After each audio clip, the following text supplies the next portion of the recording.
Hey, hi.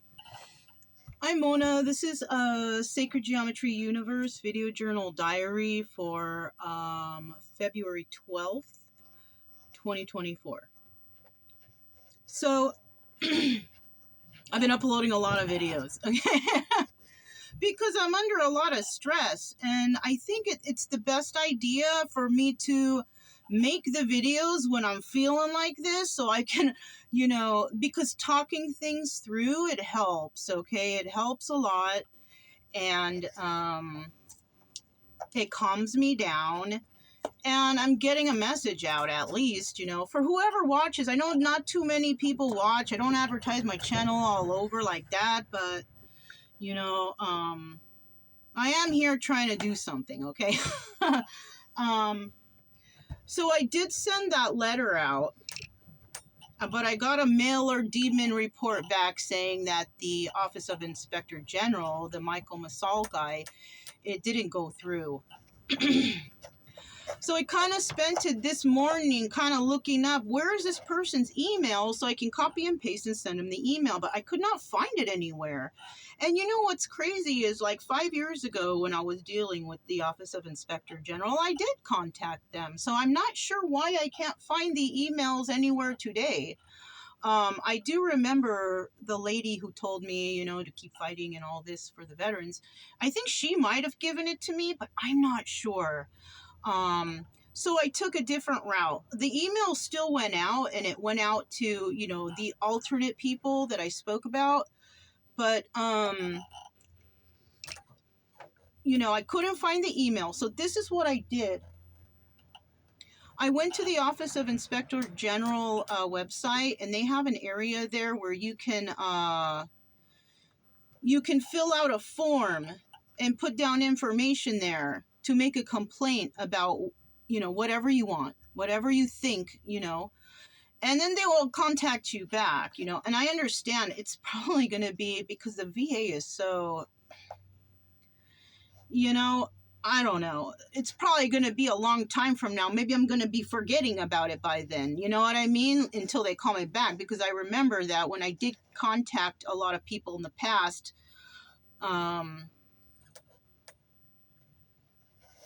the 5 years ago, the White House representative actually called me back, but he wasn't too much. He didn't really help either. He was pretty much like, oh, sorry about that also. So basically you can make your complaints. This is what I figured out. All right. And this is why it's so hard for veterans to get help or to understand how to go through the system and get the help or make the right complaints to who, wherever. Like these, if you don't complain about these people, they will always stay there. And those people won't be trained properly. So you're not doing any good for yourself or other veterans by not making those complaints. I'm sure a lot of veterans do complain though, but is something happening? That's what we're asking here. Is something happening with your complaints? If a veteran does see this and you have written the Office of Inspector General, I would appreciate it if you commented below and let me know, did they ever contact you back? And what did they do? Because I'm curious, because that's what they did for me. They were just pretty much like, oh, sorry about that. I want to know, did they help you or did they make changes? I'm curious. So, I figured out you can be a veteran and kind of complain until you're blue in the face and things might not happen. Yeah, things might not happen. Because look what happened to me 5 years ago. Nothing happened after that. No changes were made. It was terrible, kind of. You know what I mean? So these are the steps I'm going to take for myself and for my sanity, right? I did that one thing. I went to the Office of Inspector General website, and I filled out this really long form. I typed in all whatever they wanted. We're going to see when they contact me back. I have my videos here to remind me of when I actually did this, so I can go back and check, whoa, it took them so long to call me back. Okay, that's the first thing. The next thing is, So today I went online and I tried to see, maybe I missed somewhere, maybe I missed an email or something. So I went on there and I looked to see the Office of Inspector General website. And I thought, let me see there, what can I find? And I found a phone number.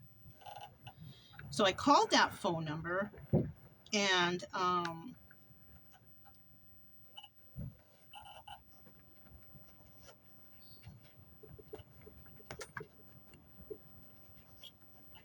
I'm trying to think here because there were two people I spoke to.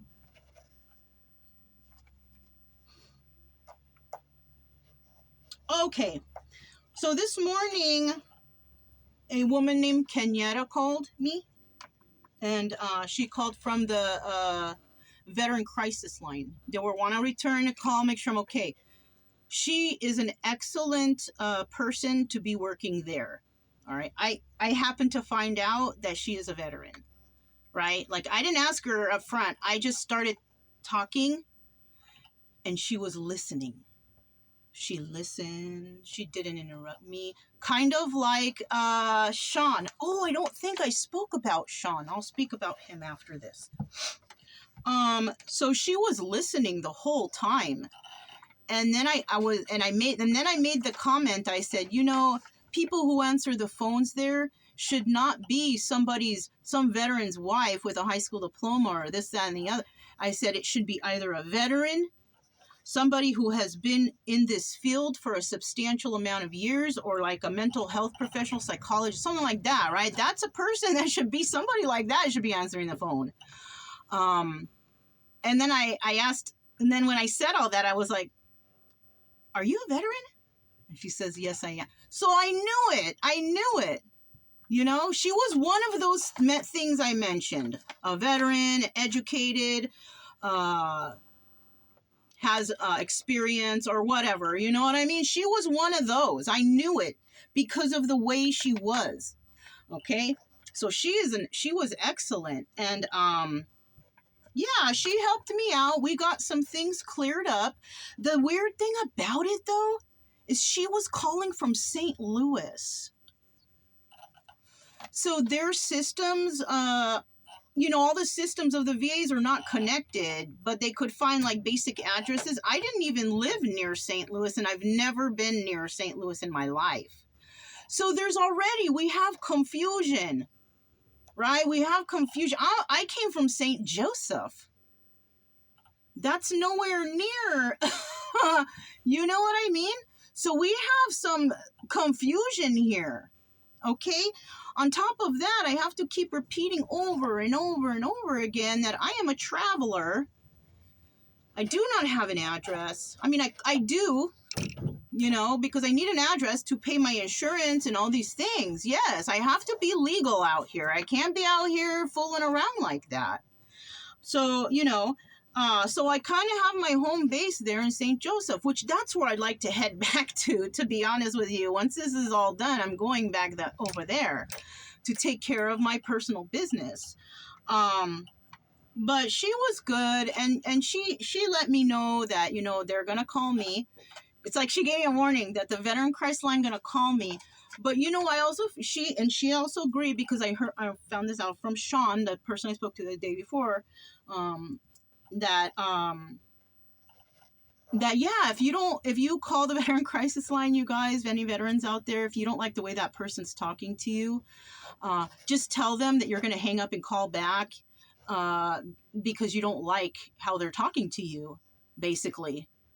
You know, you can do that, because, man, I'm telling you, you have to do that. I had to call. It's like third time's a charm every time. I have to keep calling back until I can get someone who's smart enough to talk to me. You know what I'm saying? So it's like, it's nuts like that.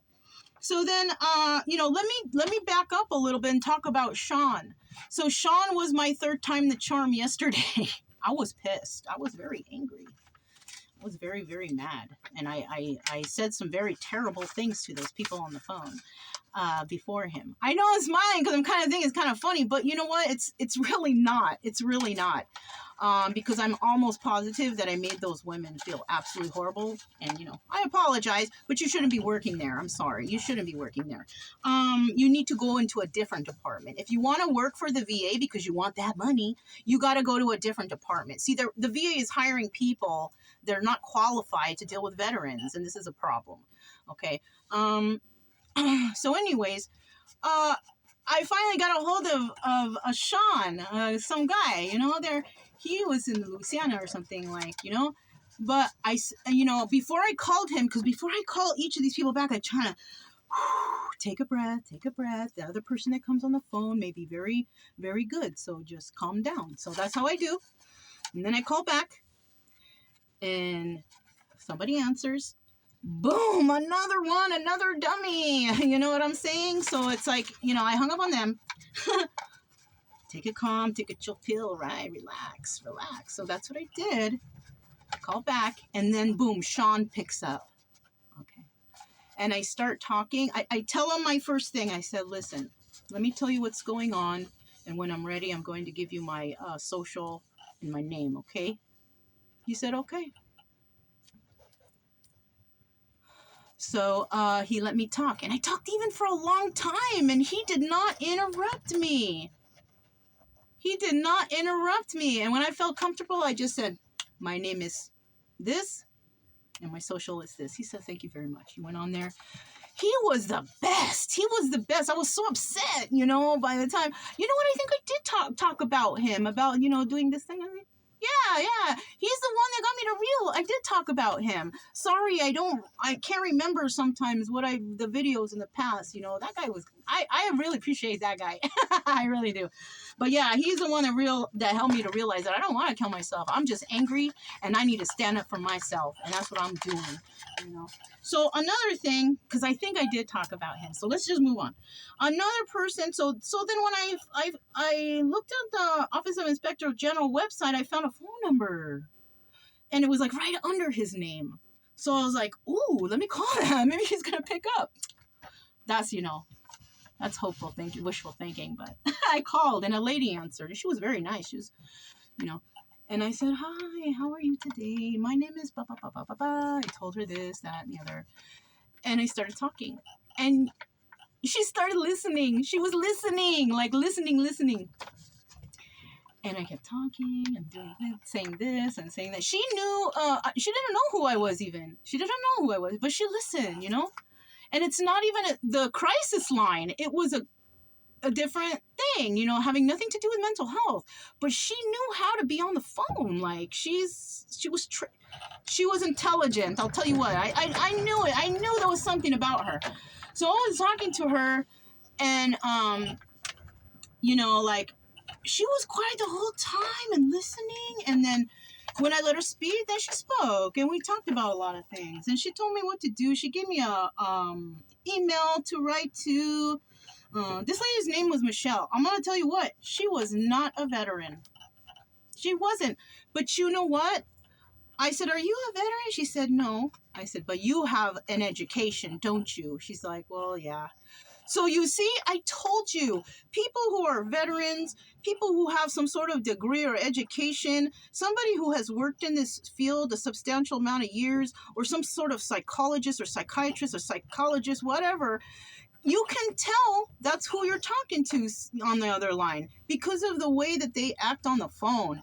Yeah, you can't put some high school diploma wife of a veteran on there. You can't. It's not a good idea. They need full formal training, and they need to be they need to go through some internship or something when you need to deal with veterans. There needs to be, you know what I mean?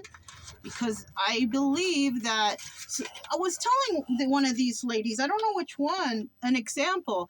If just imagine this. Imagine like an old school veteran, right? A man, you know, somebody who is still struggling, but is, you know, he's good, but he's having a little struggle. So he calls the VA healthcare line because he wants to talk. If somebody young and all, hi, how are we doing today? That's going to piss that guy off. He doesn't want to talk to someone like that. He wants to talk to someone who sounds like they know what they're talking about, who's, you know, firm, you know, when they're speaking or what, you know, they're not going to, you know. So I'm not really sure how this can be fixed, to be honest with you. I'm really not sure how it can be fixed. So I've decided, because I don't know, I'm going to call the Vets for Warriors, and I'm going to talk to them and see how I can become involved in their organization, and because I'm out here trying to advocate for vets. And actually, not just for vets, anybody with mental health, anybody, because even the other hospital system is not good, right? It's just not, it's our whole medical system, the whole medical mental health system. It's not just the VA. It's the whole of the United States. It's a problem. If there's a problem with medical issues in the United States at this present time in 2024, it's mental health. Mental health is the main problem in the United States today.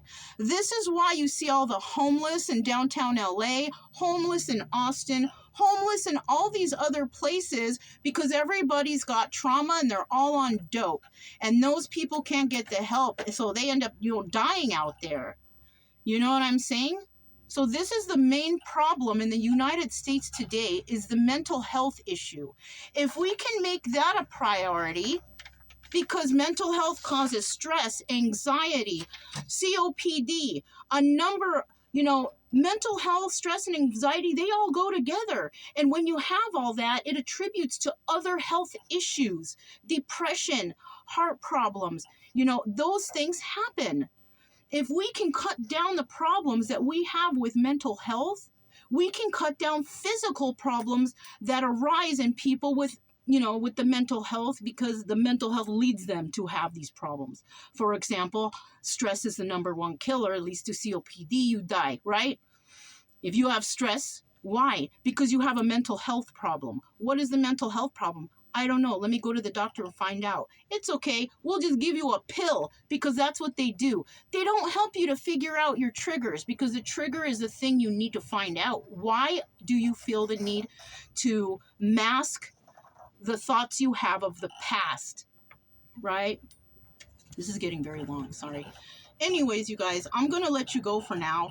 I think I talked enough. I have some videos I need to upload, the upload here is no good. So I have to make a bunch of little videos and then go into town. But I'm not going to rush into town like, oh, I need to upload them to show you guys. No, I do it at my own convenience. Why? Because I don't want to stress out. I don't even want to stress out on my channels. I don't want to stress out on anything out here. My goal in life is to find happiness and to help others find happiness, right? I got to take care of myself first, or I can't take care of others. When I'm feeling good, that's the mode where I start to help others. But when I'm feeling like this, I don't think it's appropriate for me to interact with other people with mental health issues, because I have to take care of my own, right? Because you can't speak to them and be, you just can't, you just can't do that. So let me let you guys go. That was the chit chat for today. And the two in the hot seat for today is Michelle and Quineta. They work for the VA. One of them works at the Veteran Crisis Line, and one of them works at the Office of Inspector General. Those are the two people today that were very good service. I don't know their last names, and I'm not sure if I should be saying last names, but I'm just gonna say first names, I guess, from now on. Those people I mentioned, those names are comments. You'll probably find 100 people, even if you're looking. You're never gonna know anyway. So, but yeah, so that's what I'm doing, you guys. I've decided in my spare time now. When I feel better though, right? Because I still got to get through this, that I'm going to just start interacting with places that advocate to veterans. And I think maybe I can start there, and see what happens next. But that's what I have for you guys today. I'm Mona. This is Sacred Geometry Universe Video Journal Diary for February 12th, 2024, and I'll talk to you guys next time. Bye.